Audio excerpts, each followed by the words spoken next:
먼저 여러분 화면을 하나 좀 띄웁니다. 시바지라고 하는 영화가 1987년에 개봉이 되었어요. 그해 9월 9일 제44회 베니스 영화제에서 강수현 씨가 여우 주연상을 수상함으로써 아시아 배우로는 최초의 수상자가 되었고, 또 이렇게 해서 임권택 감독은 세계적인 감독이 되었고, 또 강수현 씨는 세계적인 영화 배우가 되는 일이 있었습니다. 이 시바지 영화가 벌써 35년쯤 된 거죠. 오래된 영화인데, 이 영화는 조선시대의 신분사회를 비판한 그러한 영화입니다. 조선시대의 대갓집 종선 신상규와 단 그의 부인 윤씨 사이에 손이 없었어요. 그러니까 이 신상규의 어머니랑 숙부 신치호 씨가 의논합니다. 어떻게 하면은 이 가문의 대를 이어갈까? 그러다가 의논한 끝에 시바지 여인을 드릴 것을 결정을 합니다. 그래서 시바지 여인이었던 필려라고 하는 사람이 있는데, 이 사람의 딸 옥녀를 간택을 하고 집안으로 드립니다. 드디어 이제 합방한 날, 옥녀를 대면한 신상규가 옥녀의 빼어난 미모와 그 용모에 사로잡혀 이 옥녀를 총애하게 됩니다. 그러니까 부인 윤 씨는 이 옥녀를 투기하죠. 드디어 옥녀에게 태기가 생겼어요.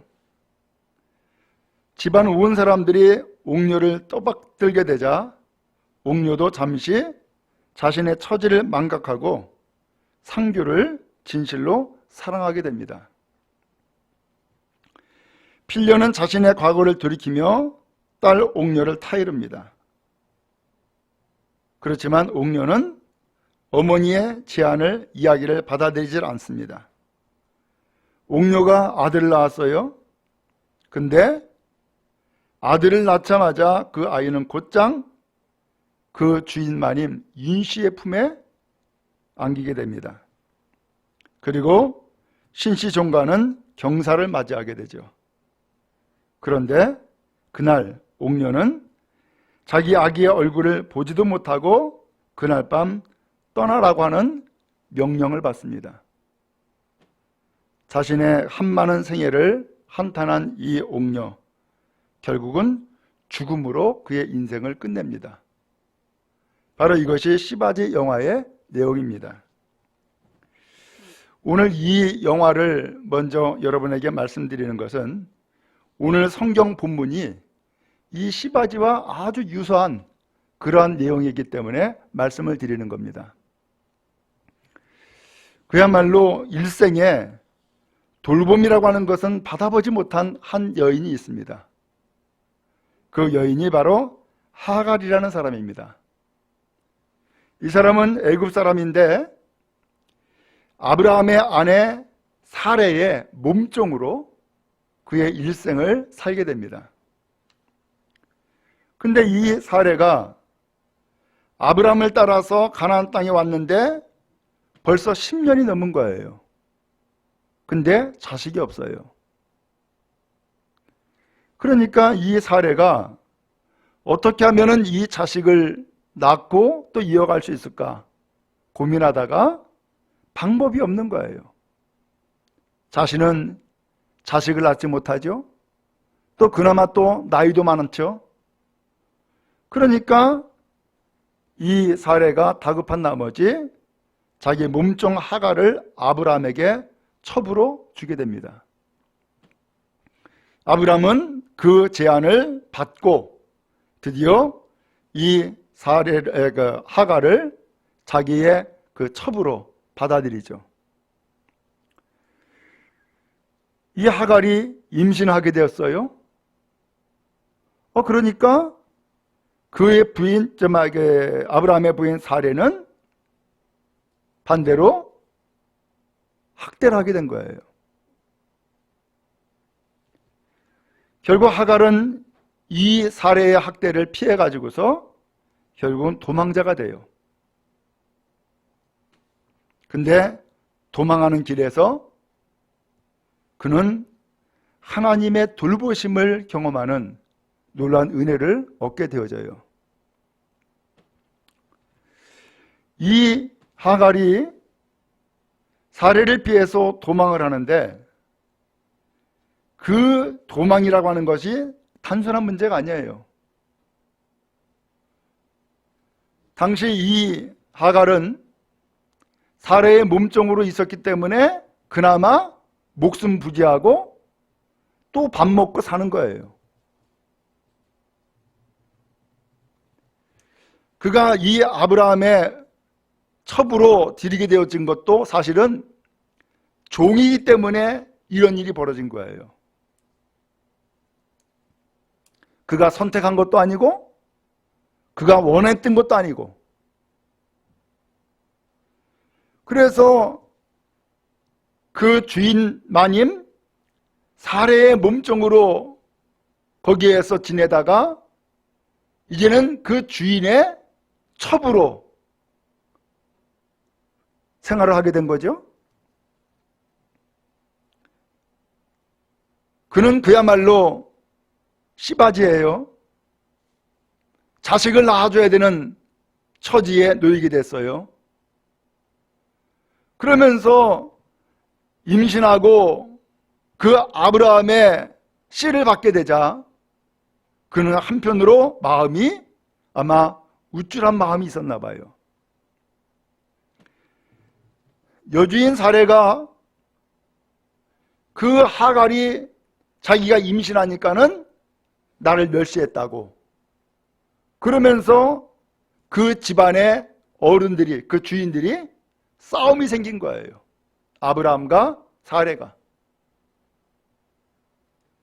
그래서 이 아브라함이 당신과 나 사이에 하나님이 판단해야 된다 하면서 싸움이 생기니까 아브라함이 당신 요종 아니요. 그러니까 당신이 알아서 하라고. 그러니까 이 사례가 하갈을 그때부터 학대하기 시작한 거예요. 그러니까 이 학대를 견디지 못한 이 사례, 임신한 몸으로 도망을 가게 된 거예요. 근데 당신은 이 가나안 땅 여기에서 도망을 한다? 살 길이 없어요. 먹을 것이 없지요. 물이 없지요. 걷잘 곳이 없지요. 그냥 갈 길을 알지 못하고 그냥 떠나버린 거예요. 얼마나 학대가 심했으면은 이 학대를 견디지 못하고서 그냥 도망을 치버린 거죠. 그 집을 떠나서 도망을 가는 순간 그에게는 큰 위기가 닥쳐요. 왜? 임신한 아이 어떻게 낳을 거요? 당장 내가 목말라 죽을 수 있는 상황인데, 그러다 보니까는 이 하갈이라고 하는 이 몸종도 생명이 위험하지만 임신한 아기도 생명이 더불어 위험한 거예요. 먹을 것이 없지요? 갈 길이 없지요? 거처할 것이 없지요? 이제 그의 운명은 완전히 나락으로 떨어지는 상황에 생겨버리고 만 거예요. 기가 막히죠?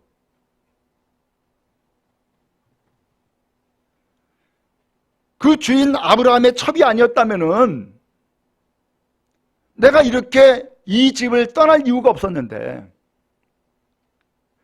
그 아브라함의 씨를 받지 않냐고 임신하지 않았다 그러면은 내가 이렇게 도망가야 될 상황이 아닌데, 내가 전혀 원치 않는 인생을 지금 살다 보니까 이제는 그 학대를 받게 되었고 학대를 견디다 못하여서 이제는 도망자가 되어버리고 만 거예요. 여러분, 우리도 인생을 살아오면서 때에 따라서는 내가 원치 않는 인생을 살 때가 있어요. 난 이렇게 살고 싶지 않았어. 나는 이런 인생을 내가 계획하지 않았고 나는 이런 인생을 꿈꾸지 않았어. 그런데 내가 원치 아니하게 내가 바라지도 않는 인생을 살아갈 때가 있다고요. 그게 하갈이에요.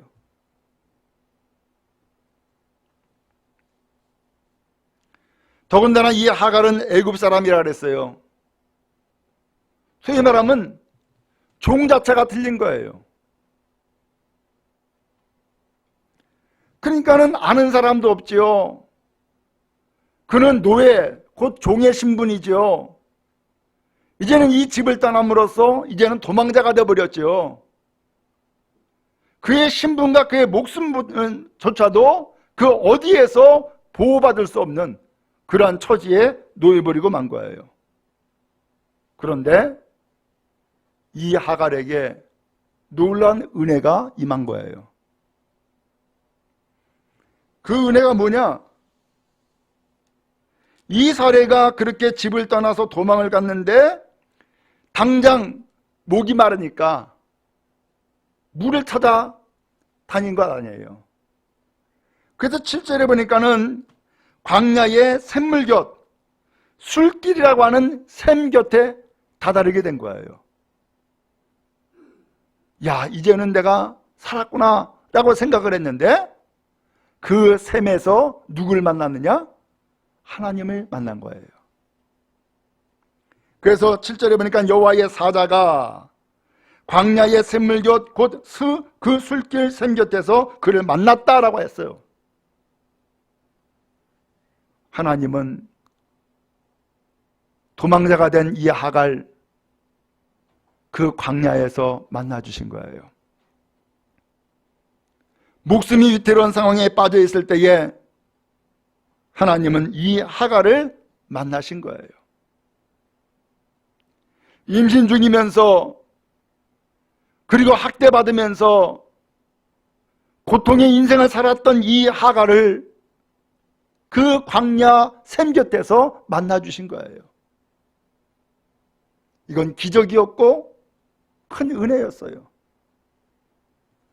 지금까지 이 하갈은 평생 살아가면서 그 누구에게 돌봄이라고 하는 것은 받아본 적이 없는 인생이었어요.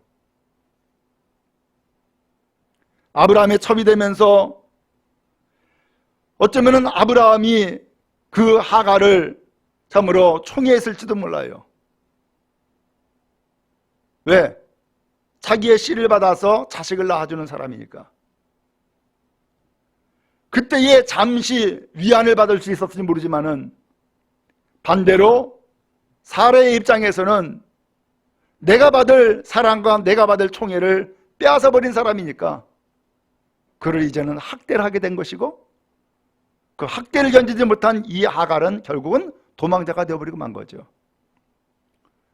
그런 의미에서 일생에 카멜로 누군가의 돌봄이라고 하는 것은 전혀 받아보지 못한 인생을 살았던 이 하갈,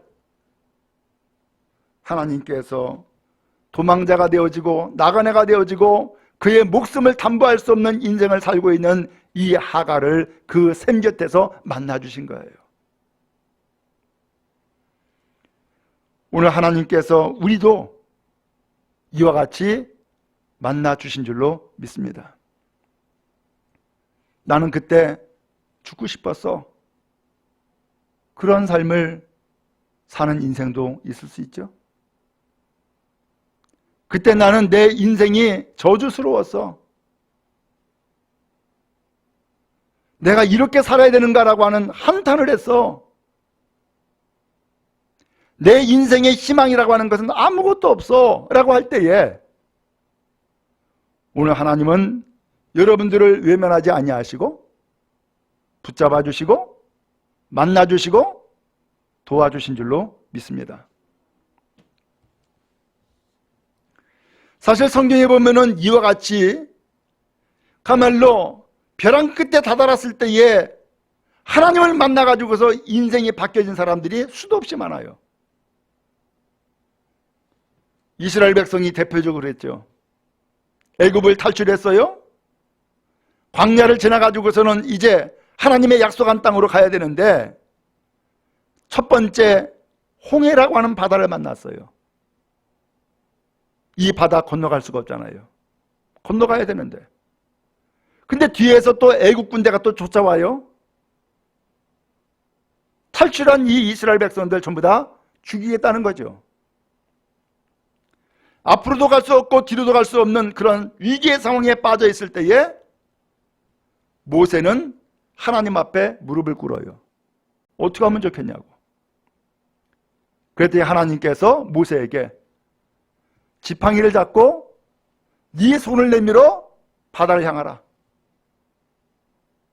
하나님의 말씀을 듣고서는 하나님이 주신 그 지팡이를 붙잡고서는 정말로 믿음의 마음을 가지고서 하나님의 말씀하신 대로 그의 손을 펼쳐 바다를 향합니다. 놀라운 역사가 임하죠? 갑자기 바람이 불더니만은 이 바닷물이 갈라지는 거예요. 길이 생겨버렸어요. 그리고서는 이스라엘 백성이 그 바다 가운데 있는 길에 그대로 나아가서 결국 애굽을 탈출하는 기적적인 역사가 나타나죠. 또 아브라함의 손자 야곱도 그랬어요. 그 야곱이 아버지 집을 떠났다가 이제 아버지 집으로 돌아가야 되죠. 근데 아버지 집으로 돌아가야 되는데 문제는 20년 전에 형을 속였던 그 사건 때문에 형에게 죽임당할 수 있는 위기에 처해졌어요. 야복나루까지 갔어요.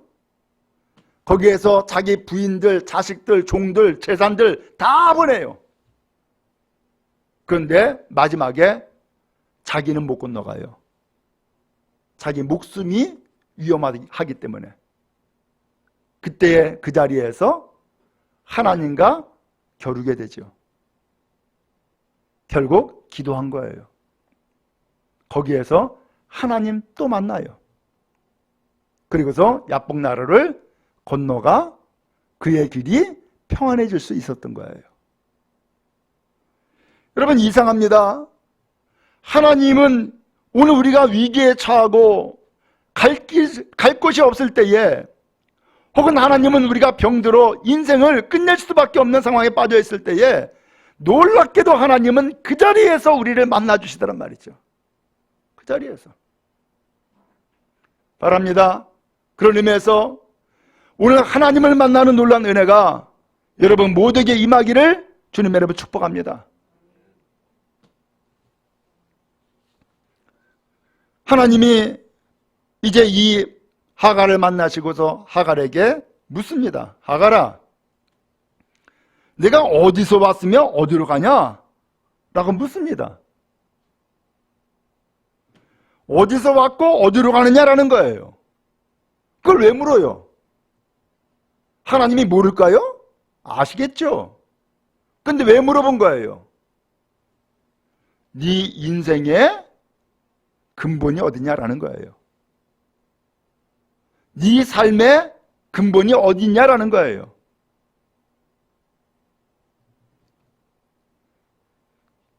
이 여종 하갈이 이런 얘기를 해요. 나는 내 여주인 사례를 피해서 도망합니다. 라고 했어요. 내 여주인 사례를 피해서 도망합니다. 결국 이 하갈이 누구라는 거예요? 나의 인생에는 내가 주인으로 섬기는 사례라고 하는 주인이 있는데 그 주인의 종으로서 지금까지 살아오다가 그 주인을 피해서 지금 도망가고 있습니다. 그 얘기를 하는 거 아니에요? 네가 어디서 왔느냐? 어디서 온 거예요? 그 주인 사례에게서 온 거죠. 여러분, 우리의 인생을 다스리고 주관하시는 주인이 있어요. 그래서 하나님을 알지 못하는 사람은 내 인생은 내 거야, 그러면서 내가 주인이라고 생각을 하고 살아가는 인생이 있어요. 근데 예수를 믿는 오늘 우리 성도들은 내 인생의 주인이 내가 아니라 누구라고요? 바로 하나님. 하나님의 내 인생의 주인입니다라고 하는 것을 고백하고 살아가는 거예요. 오늘 이 하갈에게 너 어디서 왔냐라고 하는 것은 너의 인생의 주인이 누구냐라고 하는 것을 묻는 것과 똑같은 거예요. 그리고 지금 어디로 가고 있어? 라고 묻는 거예요. 지금 네가 가야 될 길이 어디냐? 라고 하는 것을 묻고 있는 거죠. 나는 내 여주인 사례를 피해서 도망갑니다 라고 하니까 하나님의 사자가 그에게 얘기합니다. 내 여주인에게로 돌아가라. 그 수하에 복종해라 라고 말씀하는 거예요. 내가 지금 여주인을 피해가지고서 도망을 왔는데 하나님은 이 샘곁에서 나를 만나시지만은 그 여주인에게 다시 돌아가라는 거예요. 그리고 그 여주인의 수하에 복종하라는 거예요. 나는 지금 고통을 피해가지고서 그 핍박을 피해가지고 지금 도망 나왔는데 그 여주인에게 다시 돌아가라? 도대체 왜 이런 말씀을 하는 거예요? 그 수하에 복종하라? 도대체 왜 이런 말씀을 하는 거예요?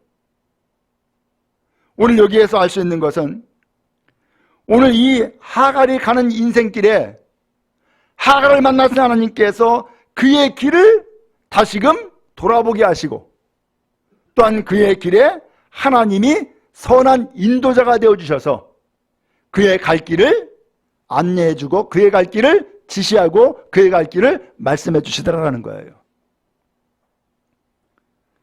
여러분, 우리가 생각하면서 우리의 인생길을 내가 생각한 대로 내가 결정한 대로 살아가는 것이 얼마나 많아요. 근데 그것이 과연 좋은 길이냐라는 거예요.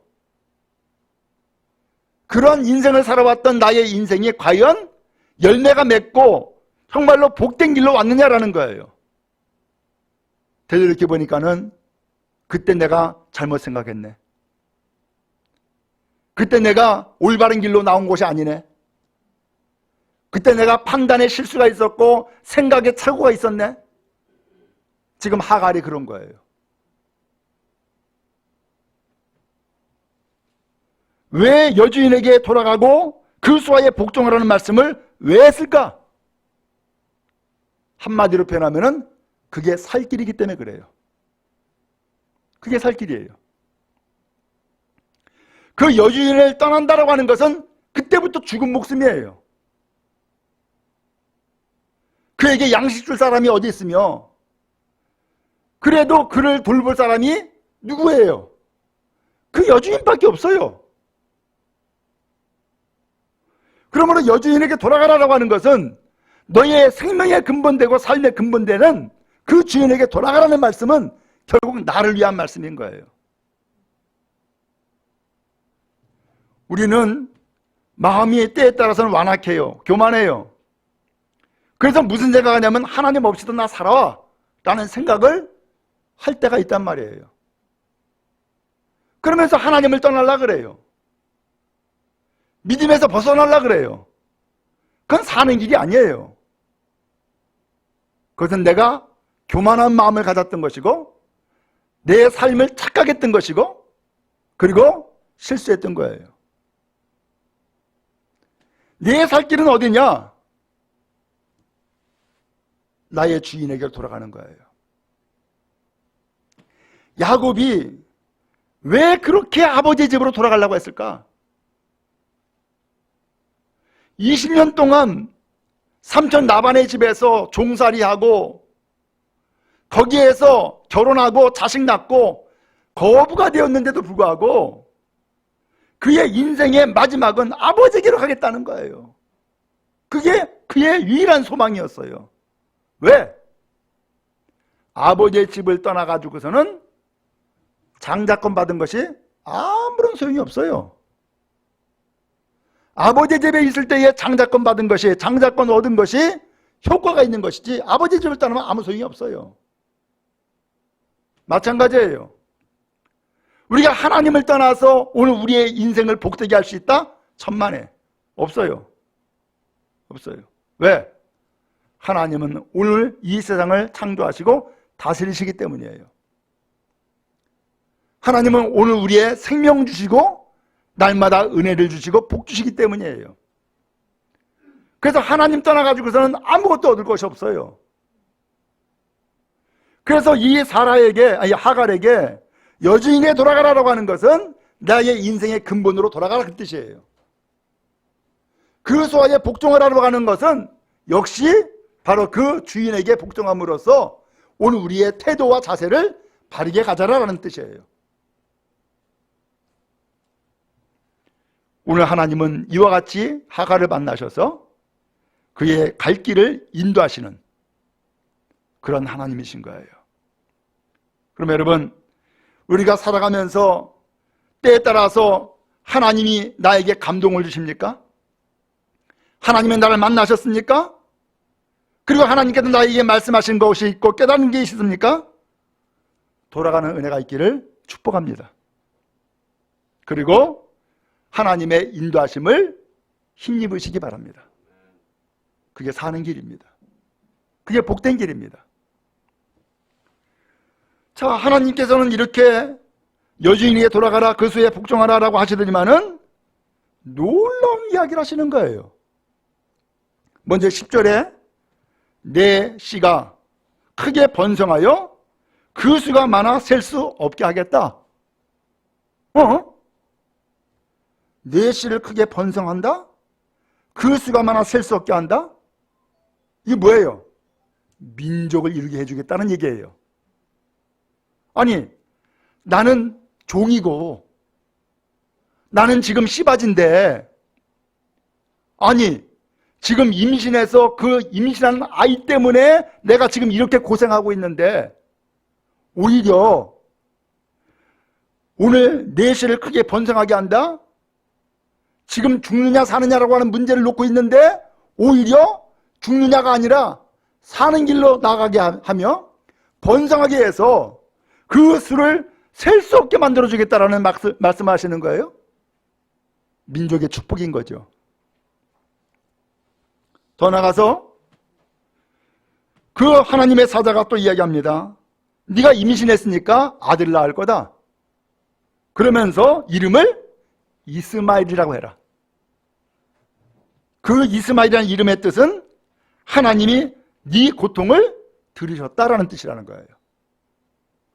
아, 내 고통은 나밖에는 아무도 모른다고 생각을 했는데 그게 아니라 하나님은 내 고통을 이미 아시고 나를 만나 주신 것이고 또 나에게 돌아가라는 말씀을 주신 것이고 또 내 씨를 크게 번성하게 해서 셀 수 없게 만들어주겠다라는 축복의 말씀, 약속의 말씀을 주신 것이다라는 거죠.